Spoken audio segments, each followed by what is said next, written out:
আমার নবী বলছেন চাচা গো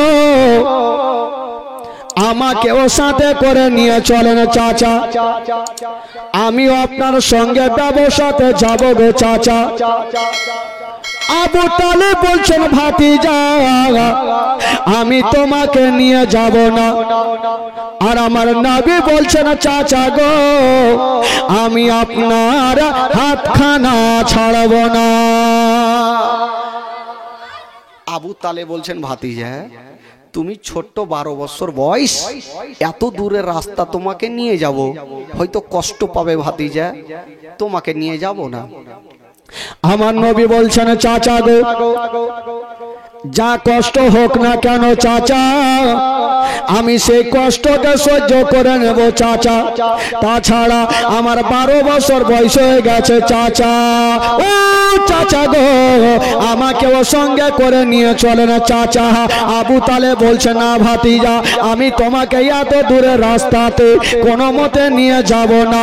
আবু তালেব নিয়ে যাবে না আর আমার নবী জিদখানা ছাড়ে না। আবু তালেব যখন নিয়ে যাবে না আমার নবী একটা কথা বলে ফেললেন, বলছেন চাচা গো আপনার আব্বা আমার দাদু জান আপনাকে কি বলেছিল যেইখানে যাবে সাথে ভাতে সব সময় রাখবেন। চাচা গো আমার মা নাই বাবা নাই আমাকে কার কাছে রেখে যাবে না চাচা। এই কথা যেমনই বলতে নাই আবু তালেবের বাবা গো বাপের কথা মনে হয়ে গেল। আল্লাহ গো আমার আব্বা জান বলেছিল যেইখানে যাবে তোমার ভাতিজাকে নিয়ে যাবে, দুঃখে পড়বে তোমার ভাতিজাকে নিয়ে থাকবে, কিছু খাওয়াবে তোমার ভাতিজাকে খাওয়াবে, সব সহ্য করবো, আমার এই পোতার কষ্ট তুমি কখনো দেবে না। বাবা গো আবু তালেব বলছেন ভাতিজা ও ভাতিজা শুনে না আমি তোমাকে রেখে যাব না। ভাতিজা তুমিও তোমার সামানপত্র বেঁধে নাও, চলো তোমাকে নিয়ে আমি যাব সেই মুলকে শাম। ভাতিজা যখন তুমি যেতে চাইছো চলো তোমাকেও সাথে করে নিয়ে যাব। আমার নবীকে বাবা নিয়ে যেতে আরম্ভ করেছেন, রাস্তা ধরেছেন বাবা চলে যাই চলে যাই চলে যাই, কিন্তু বাবা সবাই তো বড় আর আমার নবীর মাত্র 12 বছর বয়স। বাবা গো এত সূর্যের তাপ আমার নবী সহ্য করতে পারে না। সূর্যের এত তাপ আমার নবী সহ্য করতে পারে না, কিন্তু সবাই তো বড় তারা সহ্য ক্ষমতা আছে, এর আগে কতবার গিয়েছে তারা তো সহ্য করে করে চলে যাচ্ছেন। আমার নবী সহ্য করতে পারে না। ও যুবক বন্ধুরা যারা দুনিয়াতে কেউ নাই তার আছে মহান আল্লাহ। আল্লাহ বলে জিবরাইল দেরি করো না, আমার আল্লাহ বলছেন ওরে মেঘের ফারিস্তা আমার নবী কষ্ট পেলে আমি আল্লাহ কষ্ট পাবো, তাড়াতাড়ি করে যাও আর একখানা মেঘের টুকরা নিয়ে নাও আর আমার নবীর মাথার উপরে রেখে দাও। ওই মেঘের টুকরা খানা আমার নবীর মাথার উপরে ছায়া করে চলে, আমার নবীকে যেন কষ্ট না হয়।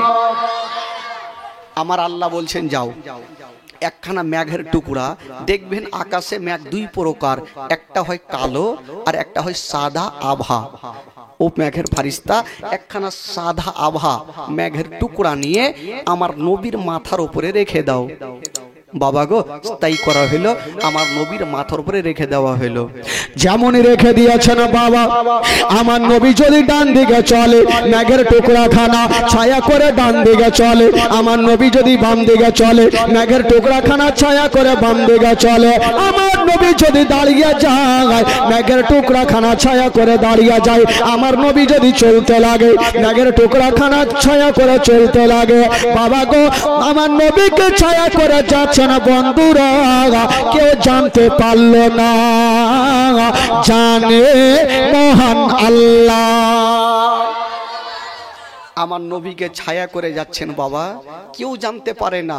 আমার নবীর তো বুঝতে অসুবিধা হয়নি, আমার নবী সব কিছু জানেন, আর জানে মহান আল্লাহ। আবু তালেবের সাথে যারা যারা ছিল তারাও হাঁটছেন, আমার নবীও যাচ্ছেন, কিন্তু মেঘের টুকরাখানা আমার নবীর মাথার উপরে ছায়া করে আছে। কোন নবী ছিলেন বাবা? ও মেঘে এসে ছায়া করে মোর নবীজির মাথাতে, সর্প এসে হাওয়া করেন মোর নবীজির গায়েতে। মেঘে এসে ছায়া করে মোর নবীজির মাথাতে, সর্প এসে হাওয়া করেন মোর নবীজির গায়েতে।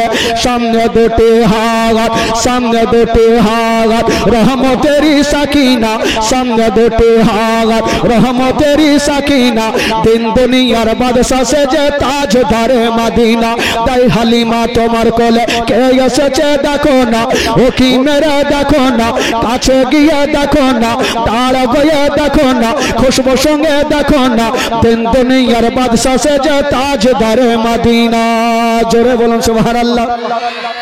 ও শিশু বেলায় দয়ার নবী গেলেন একদিন ময়দানে, সূর্য তখন লুকিয়ে দেখেন নবী আছেন কোনখানে। শিশু বেলায় দয়ার নবী গেলেন একদিন ময়দানে, সূর্য তখন লুকিয়ে দেখেন নবী আছেন কোনখানে। সামনে দুটি হাত, সামনে দুটি হাত রহমতেরি সাকিনা, সামনে দুটি হাত রহমতেরি সাকিনা। দিন দুনিয়ার বাদশা সে যে তাজদারে মদিনা।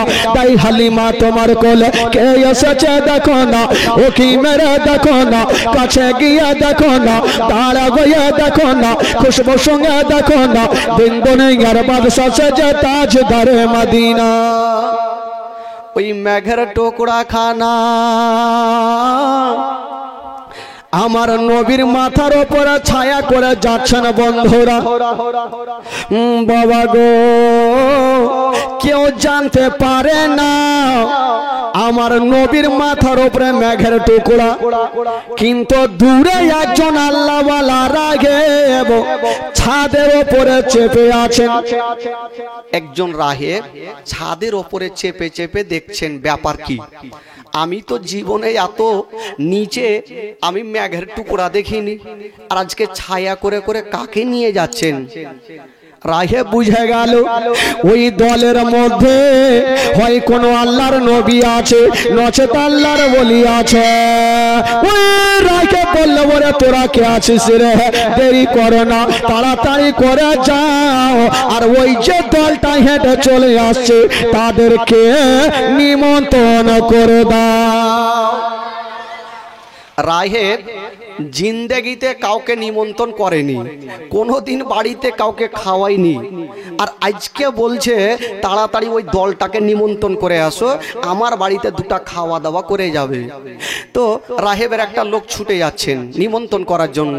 ওইদিকে আবু তালেবের সাথে যারা চলছিল বলে, হুজুর এক কাজ করেন, এখন আর চলতে পারি না, একটু গাছের তলাতে আরাম করে নি, তারপরে চলবো।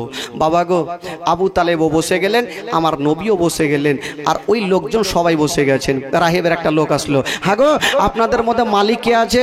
আবু তালেব হাত তুলো, আমি আছি। বলে কি খবর?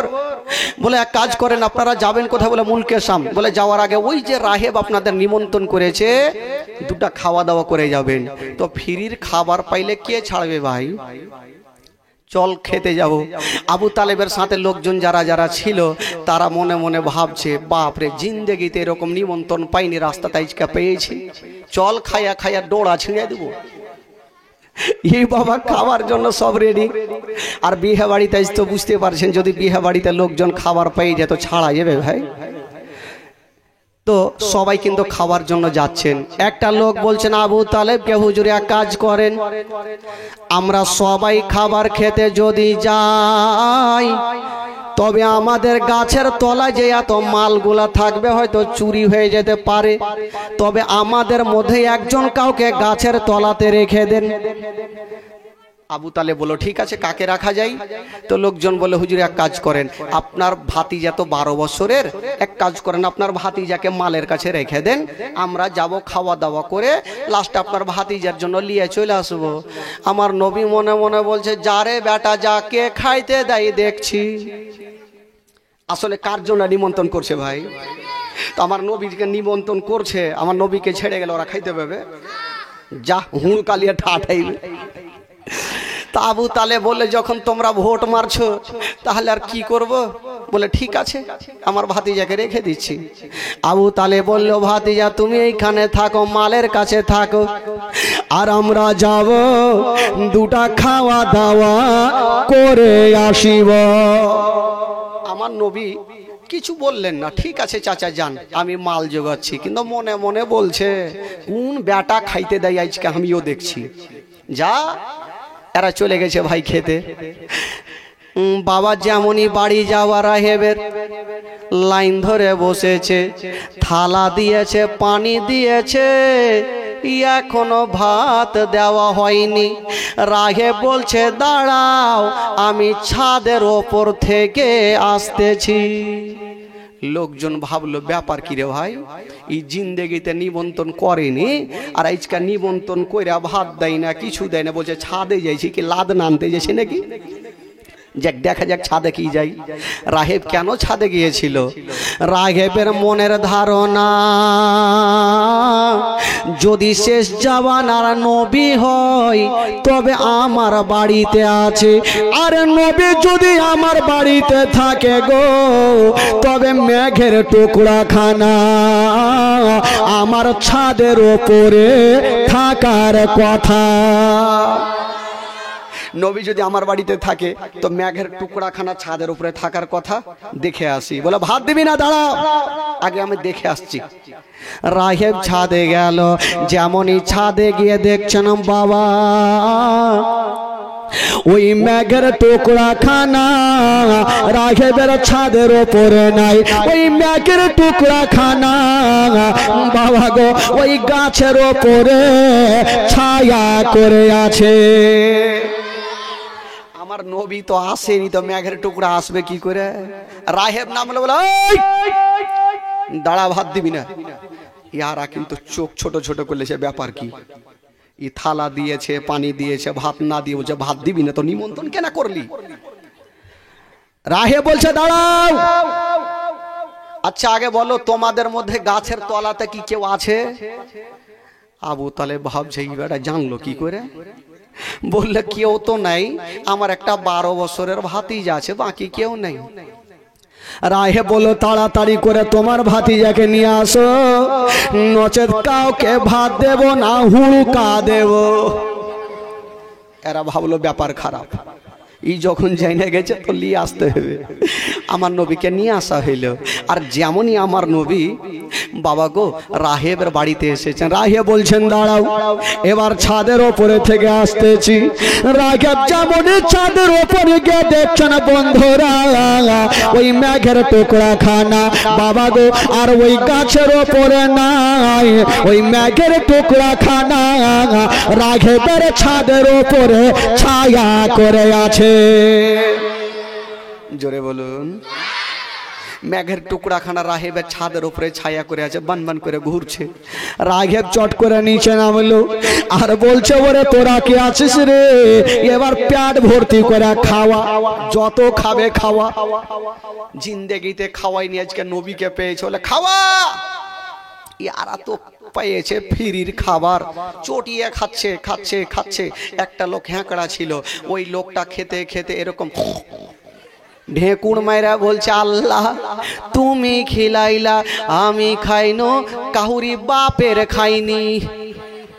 তোরা এবার মিজাজ খারাপ হবে কি হবে না? তুই আমার দানা খেয়ে করছিস, কাহুরি বাপের খাইনি? বলে তুই কার দানা খাইছিস আর বলছিস? আবু তালেব বুঝাইছে এরে পাগলা, এরকম করিস না, নাহলে যেটি খাইবার দিলে ওইটিও দিবে না, ঠাঠিয়া ভাগাইবে। ঠিক আছে হুজুর আর বলবো না। বলবি না তো? বলে না আর বলবো না। আবার খাচ্ছে, আবার খেতে খেতে আবার বলছে আল্লাহ। আবু তালেব বলছে ফের বলবো মনে হয়। বলছে বলবি না তো? বলে না আর বলবো না। বলছে আল্লাহ তুমি খিলাইলা আমি খাইনু, কাহুরি বাপের খাইনি। রাহেব বলছে যখন তুই কাউরি বাপের খাইসনি তোর লল্লিতে হাত ভর আর আমার ভাত ঘুরিয়ে দে। যখন তুই কাহুর বাপের খাইসনি তোর লল্লিতে হাত ভরে আমার ভাত ঘুরিয়ে দে। আবু তালেব বুঝাইছে আরে পাগলা এরকম করিস না, না হলে এটিও খাইতে দিবে না। ঠিক আছে হুজুর আর বলবো না। তো যার যেটা অভ্যাস আছে ভাই ও জিন্দেগিতে ভুলতে পারবে না। যেমন দেখেছেন কুত্তার দুম সোজা হয় না, ওকে যত ডালডার তেল লাও আর ওই কেরাচিন লাও আর ডিজেল লাও আর পেট্রোল লাও, ওকে যতই মলো সন্ধ্যাতে ছাড়ো ঘুর ও সোজা হবে না ভাই। তো যাকে বন্ধুগণ খাওয়া দাওয়া শেষ হইল, রাহে বলছেন আবু তালেব বলো এই ছেলেটার মালিক কে আছে? আবু তালেব বলছেন আমি এখনকার মতো মালিক আছি। বলে আবু তালেব আচ্ছা একটা কথা বলবো। বললো কি কথা? বলে যদি আমাকে 5টা মিনিট পারমিশন দাও তবে তোমার ভাতিজাকে ঘরে নিয়ে যাব, কিছু আলোচনা করব। বাবারা ভাইরা ও গো মা বোনেরা, রাঘেব কি করবেন আমার নবীকে নিয়ে গিয়া? আবু তালেব বলছেন রাঘেব শোনে না, আপনি আমাদের নিমন্ত্রণ করেছেন, ভালোবেসেছেন, আপনি 5টা মিনিট কেন 5 ঘন্টা যদি হয় আপনি ঘরের মধ্যে নিয়ে যান। বাবা গো রাঘেব আমার নবীকে ঘরে নিয়ে গেল, আর যেমনই নিয়ে গেছেন বন্ধুরা আমার নবীকে একটা উঁচু জায়গাতে দাঁড় করিয়ে দিয়েছেন। রাঘেব মুখে কথা বলে না, শুধু আমার নবীর চতুর্দিকে ঘুরছেন বাবা, মুখের কথা বলে না। আমার নবী বুঝে গেল যে রাঘেব আমার চতুর্দিকে কেন ঘুরছে। আমার নবীর বুঝতে অসুবিধা হলো না। রাঘেব ভালো করে জানে যদি শেষ জামানার নবী গয় তবে নবীর পিঠের ওপরে মোহরে নবুয়ত লাগা থাকবে, আর একবার যদি কেউ চুমা দিয়া দেয় তার জন্য জাহান্নামের আগুন হারাম হয়ে যাবে। বাবা গো রাঘেব যেন চতুর্দিকে ঘুরতেছিল। আমার নবী বলছেন রাঘেব আর তোমাকে ঘুরতে হবে না, ঘুরতে হবে না, তোমার মনের আশা তুমি পূরণ করো। বাবা গো আমার নবী মোস্তাফা নিজের কামিজ খানা নিজের জামা খানা একটু তুলে দিয়েছেন বাবা, যেমনই তুলে দিয়েছেন রাঘেব দৌড় দিয়ে গেল আর আমার নবীর মোহরে নবুয়তকে চুমা দিয়ে দিল।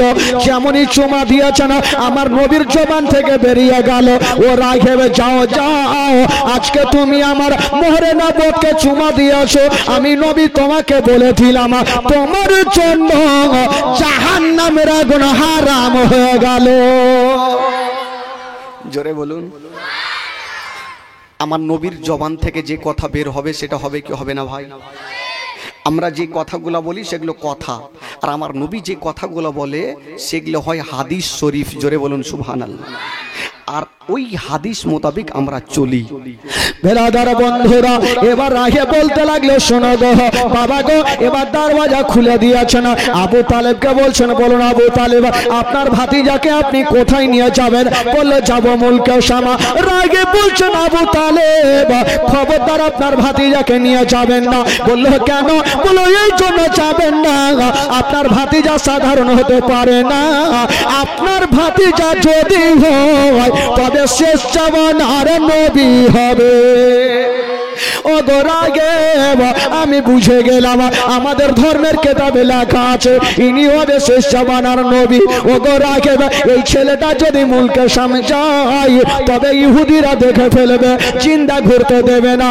আপনার ভাতিজাকে নিয়ে যাবেন না, কারণ আপনার ভাতিজার যখন 40 বছর বয়স হবে তখন ইসলাম প্রচার শুরু করবে, ইহুদিদের ধর্মকে বাতিল করে দিয়া ইসলাম ধর্ম চালু করবে, এই জন্য ঘুরতে দেবে না। আবু তালেব ভয় পেয়ে গেল যে জানি না যদি আমার ভাতিজাকে কিছু হয়ে যায়। বাবা গো কাছের বুসরা শহরে যত মালগুলা ছিল বিক্রি করে বাড়ির দিকে রওনা হচ্ছেন। আবু তালেব মনে মনে বলছেন দূরে গিয়ে হয়তো লাভ বেশি, হয়তো কাছের শহরে বিক্রি করে বোঝাই লাভ হবে না। বাবা গো যেমনই হিসাব করে দেখা গেল দূরের শহরে গিয়ে যতটা লাভ হইতো না কাছের শহরে বিক্রি করে তার থেকে ডবল লাভ হয়েছে। দূরের শহরে গিয়ে যতটা লাভ হইতো না কাছের শহরে বিক্রি করে তার থেকে ডবল লাভ।